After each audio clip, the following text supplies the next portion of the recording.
Hello my dear friends আপোনালোকক পুনৰ এটি নতুন ভিডিঅলৈ আন্তৰিক স্বাগতম জনাইছো আপোনালোকে চাই আছে আপোনালোকৰ মৰমৰ ইউটিউব চেনেল নুৰুল আলম নাজু আজি আমি এই ভিডিঅটিত আসাম টেট 2023 পৰীক্ষাৰ বাবে যিসকলে প্ৰস্তুতি চলাই আছে আপোনালোকৰ বাবে কোৱেশ্চন টেগ বা টেগ কোৱেশ্চন সম্পৰ্কে অতি 10টা গুৰুত্বপূৰ্ণ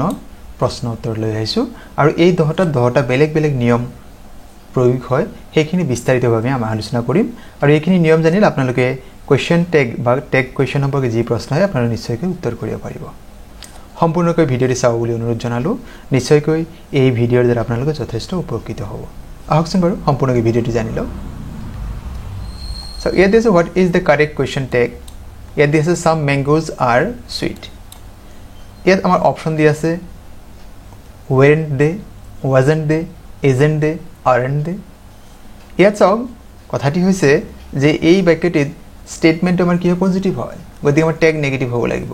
আৰু সেন্টেন্সটি কি আছে প্ৰেজেন্ট টেন্সৰ গতি প্ৰথম দুটা আমাৰ কি হ'ব নহয় আৰু ইয়াত চাওক ইয়াতে কি আছে আৰ অক্সিলাৰি আৰ আছে গতি isn't they নহব গতি আমাৰ অপচন কি হ'ব aren't they হ'ব এটা নিয়ম আমি জানি ললে এনেকে ভাল হ'ব টেগ কোৱেশ্চনৰ প্লুৰেল সাবজেক্টৰ নাউনৰ হলনি দে ইয়াত চাওক সাম দি আছে সেই কাৰণে ইয়াতে কি হ'ব they pronoun ব্যবহাৰ কৰিব লাগে আৰু everyone আৰু nobody হলনিও they ব্যবহাৰ কৰা হয় ইয়াত চাওক প্লুৰেল আছে কাৰণে আমি ইয়াতে কি ব্যবহাৰ কৰিছো মানে যেটো আমাৰ pronoun হৈছে এটো they লিখিছো আৰু ইয়াতে যেটো are আছে গতি aren't they হ'ব স্টেটমেন্ট পজিটিভ আছিল গতি আপোনাৰ কাইন্ডলি এই যিখিনি ৰুলস আপোনালোকক এই ভিডিওৰ মাধ্যমে জনাবৰ চেষ্টা কৰিছো সেইখিনি আপোনালোকে কাইন্ডলি স্ক্ৰিনশ্বট লৈ ল'ব পাৰে দ্বিতীয় কোৱেশ্চনটো চাব it is very cold today ইয়াত চাওক বিকল্প দিছে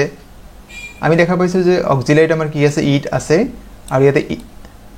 ইজ আছে অক্সিলাৰি মানে বিভাৰ্বটো আৰু ইট আছে গতিকে isn't it হ'ব কাৰণ স্টেটমেন্ট পজিটিভ ইয়াতে টেগ নেগেটিভ হ'ব লাগে গতিকে এইটো নহব don't it নহব doesn't it নহব আমাৰ অপচন যেটো এ দি আছে নিশ্চয় এইটো হ'ব isn't it এতে চাওক যে আমাৰ এটা নিয়ম এটা আছে বাক্যটো পজিটিভ হলে টেগ টু নেগেটিভ হয় আৰু বাক্যটো নেগেটিভ হলে টেগ পজিটিভ হ'ব গতি আমাৰ ইয়াতে কি আছে স্টেটমেন্টটো পজিটিভ হয় গতি আমাৰ টেগ টু নেগেটিভ হ'ব আৰু ইট আছে গতি ইটৰ লগত আমাৰ হৈছে কোৱেশ্চন নম্বৰ 2 আমি এইখিনি নিশ্চয় বুজি পালো পৰৱৰ্তী প্ৰশ্ন there is nothing to be worried ইয়াত চাওক is there isn't there don't there doesn't there ইয়াত চাওক যে আমাৰ কি আছে আমাৰ যেটো অক্সিলাৰি আছে is আছে আৰু ইফালে সাবজেক্টত দি আছে কিন্তু ইয়াতে এটা এই শব্দটো নাথিং এই শব্দটো নেগেটিভ গতি আমাৰ এই মানে স্টেটমেন্টটো নেগেটিভ হৈ গল গতি আমাৰ টেগটো কি হ'ব পজিটিভ হ'ব সেই কাৰণে ইয়াত উত্তৰটো কি হ'ব is there দেখাত আমাৰ isn't there টো হ'ব যেন লাগিলেও এইকেইটা আমাৰ এটা নহয় do আৰু doesn't টো নহয় এ আৰু বি ৰ মাজত এটা হ'ব গতি ইয়াতে স্টেটমেন্ট যদি নেগেটিভ টেগ পজিটিভ হ'ব লাগিব গতি is there হ'ব এতে চাও আৰু এটা নিয়ম আমি জানি লও যদি স্টেটমেন্টৰ সাবজেক্ট ইট বা দেয়াৰ হয় তাত টেগ কোৱেশ্চনত ই ৰৈ যায় গতি ইয়াতে আমাৰ দেয়াৰ টু ৰৈ গৈছে পৰৱৰ্তী কোৱেশ্চন চাব we saw no one in the room it's a no one মানে এই স্টেটমেন্টক নেগেটিভ কৰি দিছে আৰু সেন্টেন্সটো কি আছে we saw past tense আছে গতি আমাৰ কি হ'ব wasn't we এটো তো নহয় বাৰু কাৰণ we লগত was নহয় did we weren't we didn't we so statement negative গতি টেগ পজিটিভ হ'ব লাগিব গতি এইবিলাকত নেগেটিভ আছে গতি আমাৰ এইবিলাক আমি চাবই না কি আছে এটা মাত্ৰ পজিটিভ স্টেটমেন্ট পজিটিভ টেগ আছে এটা did we গতি আমাৰ ইয়াতে কি হ'ব did we ইয়াত চাওক অকল ভাৰ্বটো নেগেটিভ হলেই যে বাক্যটো নেগেটিভ হ'ব এনে নহয় ভাৰ্বটোৰ পজিটিভ হলে সাবজেক্ট অবজেক্টটো বা কমপ্লিমেন্ট যদি নেগেটিভ হয় যেনে কি ইয়াতে no one আছে যদি বাক্যৰ এটা নেগেটিভ এডভার্ব থাকে তেতিয়া টেগটো কি হ'ব পজিটিভ হ'ব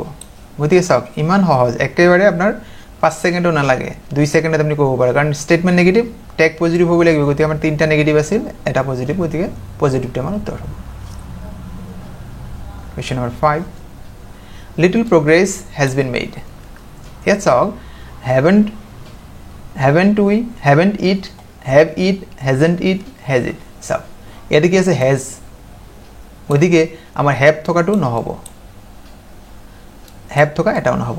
গতিকে আমাৰ থাকিল দুটা এটা চাওক যে ইয়াতে কথাটো হৈছে যে লিটল শব্দ আছিল নেগেটিভ বুজায় গতিকে স্টেটমেন্টটো নেগেটিভ হৈ গল টেগটো কি হ'ব পজিটিভ গতিকে has it option number D শুদ্ধ উত্তৰ হ'ব ইয়াৰ লগত যেটো ৰুল দি আছে এটা চাও বাক্যটোত hardly rarely scarcely seldom little few আদি শব্দ থাকিলে টেগটো পজিটিভ হ'ব গতিকে আমি নিশ্চয় এটো একেবাৰে সহজ আপোনালোকে যদি এইখিনি নিয়ম এই 10টা বাক্যৰ কাৰণ 10টা মই নিয়ম আপোনালোকৰ লগত শেয়াৰ কৰিছো আপোনালোকে স্ক্ৰিনশ্বট লৈ লব বা নোট ডাউন কৰি লৈ লব আপোনাৰ টেগ সম্পৰ্কীয় যিকোনো কোৱেশ্চন আপোনালোকে অতি সহজে অতি কম সময়ত শুদ্ধকৈ কৰিব পাৰিব question number 6 A few boys could swim in the river yes sir tag two কি আছে couldn't they could they can't they can they so ইয়াতে কি আছে could গতিকে can থকাটো নহব এক নম্বৰ কথা আউট কৰি দিছো so a few হলে বাক্যটো কি হয় পজিটিভ বুজায় গতিকে যদি পজিটিভ হয় স্টেটমেন্ট পজিটিভ টেগটো কি হ'ব নেগেটিভ হ'ব লাগিব তাৰ মানে অপচন আমাৰ এ শুদ্ধ উত্তৰ হ'ব couldn't they a few plural বুজায় গতিকে এতে কি আছে তাৰ বাবে আমাৰ দে লিখা হৈছে এতে ৰুলটো চাই লব a few a little আদি পজিটিভ হয় গতিকে এইবোৰৰ টেগ নেগেটিভ হ'ব আমাৰ এইটো টেগ নেগেটিভ হল আমি অপচন পাই গলো Question number 7 He used to be a good cricketer yes so option ki diya ase did he didn't he was he and wasn't he yet option 2 amak ki diya ase didn't he option b amar kan শুদ্ধ হল এতিয়া বৰ আমি জানি লও যে আসলতে এই শব্দ যিখিনি আছে used to যদি আছে তেতিয়া আমাৰ কি আসলতে নিয়মটো হয় ইয়াতে এটা নিয়ম লিখা আছে স্টেটমেন্টটো বা বাক্যটো used to থাকিলে টেগ did হয় আৰু যেহেতু মানে কি আছে ইয়াতে স্টেটমেন্টটো পজিটিভ হৈ আছে সেই কাৰণে আমাৰ ইয়াতে নেগেটিভ হৈ গল used to থাকিলে টেগ হ'ব কিন্তু ইয়াতে যেহেতু স্টেটমেন্টটো কি আছে he used to be a good cricketer যদি আমি লিখো নেগেটিভ থাকিলে তেনে he used not to be a good cricketer তেতিয়া আমাৰ did হলেতেন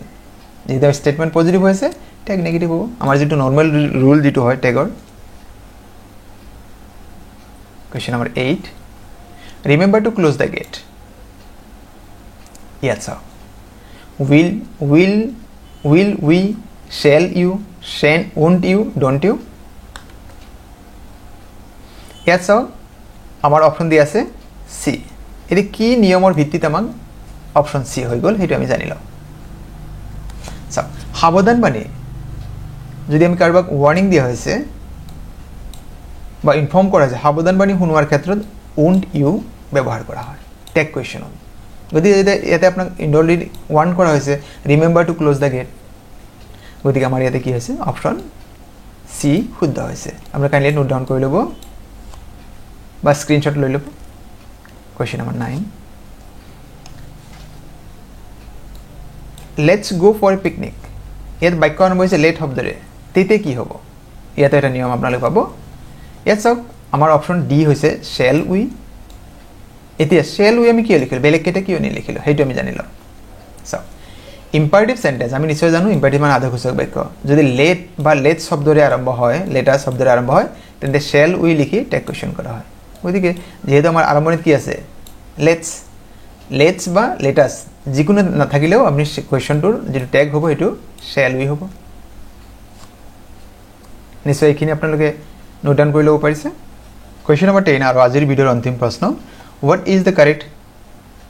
question tag ইয়াত চাওক আমাক দিয়া আছে বাক্যটো দিয়া আছে use your common sense ইয়াত আমাক যিখিনি দিয়া আছে বিকল্প can you can't you don't you won't you ইয়াত চাওক শুদ্ধ উত্তৰটি লিখা আছে can't you এতিয়া আমি জানি লও যে আমি আসলে can't you কিয় লিখিলো ইয়াত চাওক নিয়মটো হৈছে ইম্পাৰেটিভ সেন্টেন্সে যদি অধৈৰ্য হোৱা বা গালি পৰা অৰ্থ প্ৰকাশ কৰে এটো কৰে হ'ব লাগিছিল আসলতে তেতিয়া টেগ কোৱেশ্চনটো can't you হ'ব সেই কাৰণে আমাৰ ইয়াতে অপশন চাওক ইয়াতে বি শুদ্ধ হৈছে নিশ্চয় আপোনালোকে এই 10টা আজি 10টা প্ৰশ্ন আপোনালোকক আমি কোৱেশ্চন টেগ হিচাপে লৈছিলো আপোনাৰ নিশ্চয় এইখিনি আপোনাৰ ধৰিব পাৰিছে বা এইখিনি আপোনাৰ নোট ডাউন কৰি ল'ব পাৰিছে আশা কৰো যে এই ভিডিওৰ দ্বাৰা আপোনালোকে কোৱেশ্চন টেগ বা টেগ কোৱেশ্চনৰ ওপৰত আপোনাৰ যিখিনি ডাউটস আছিল আপোনালোকে নিশ্চয় এইখিনি সমাধান কৰিব পাৰিছে বা সেইখিনি দূৰ কৰিব পাৰিছে আপোনালোকে বিনম্ৰ অনুৰোধ যদি আপোনালোক প্ৰথমবাৰৰ বাবে এই চেনেলটি চাই আছে আৰু এই চেনেলৰ বিষয়বস্তু আৰু ইয়াৰ উপস্থাপন আপুনি ভাল পাইছে তেন্তে চেনেলটি সাবস্ক্ৰাইব কৰিব বুলি আশা থাকিল আৰু ভিডিওমু লাইক কমেন্ট আৰু শেয়াৰ কৰিব আৰু আজিৰ এই ভিডিঅ' সম্পূৰ্ণকৈ চোৱাৰ বাবে আপোনালোকলৈ জনাইছো অশেষ ধন্যবাদ।